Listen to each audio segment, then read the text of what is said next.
Hey yo, what's up? Magandang araw po sa bawat isa. Huwag po natin kalimutan paki-like, share, follow, and subscribe. Densky Parakali Vlog. Let's go!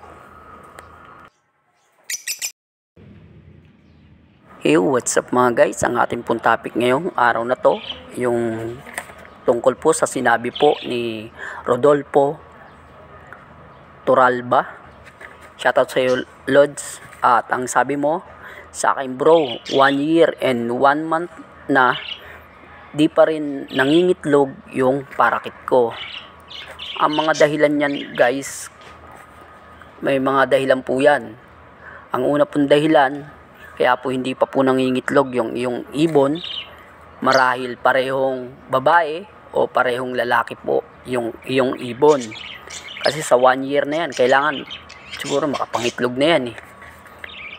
Ganun guys, baka pareho ng gender. Sa babae po, ang kulay po ng ilong ng parakit, kulay brown. Di kaya po, kulay puti pag yang pa po. At ang lalaki, kulay blue, yung kanyang ilong. O kulay violet. Ganun po guys, ang ilong ng ating parakit.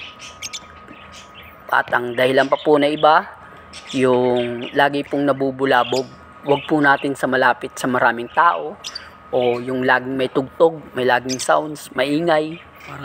Hindi po talaga mangingitlog yan, yung ating pong parakit pagkaganyan, o kahit African o kakatilman po yung ating ibon. Hindi po mangingitlog yan pag lagi pong maingay, lagi pong nasa tugtog, ganun, nabubulabog po yan sila. And then siyempre, yung baka po napapasukan po ng mga daga, pusa, o malapit sa aso, ilayo po natin sila doon. Kaya po hindi po makakapangitlog yan kahit anong tagal niyan. Hindi po yan makakapangitlog pag lagi pong nabubulabog. At siyempre, tayo rin, wag din tayo silip ng silip sa nest box nila. Kasi baka mangingitlog na, isilip tayo ng silip. Isa rin po sa nagiging dahilan yon. Ayan po, tulad po niyan yung aking pong cage. Nakikita nyo yan. May kulay green po na net. Kasi po, may pumapasok po palang bugwit o daga. Kaya po hindi nakakapangitlog yung aking pong kakatil. Napakatagal na rin po niyan. Hindi pa rin po nangingitlog kasi may pumapasok po palang mga maliliit na daga. Kaya nilagyan ko na ng ganyang kulay green. And then, yung ilalim niya po, lalagyan ko rin po ng, kung hindi po net, screen po, para po sa ganon maiwasan na po yung pagpasok ng bugwit o ng daga sa kanila.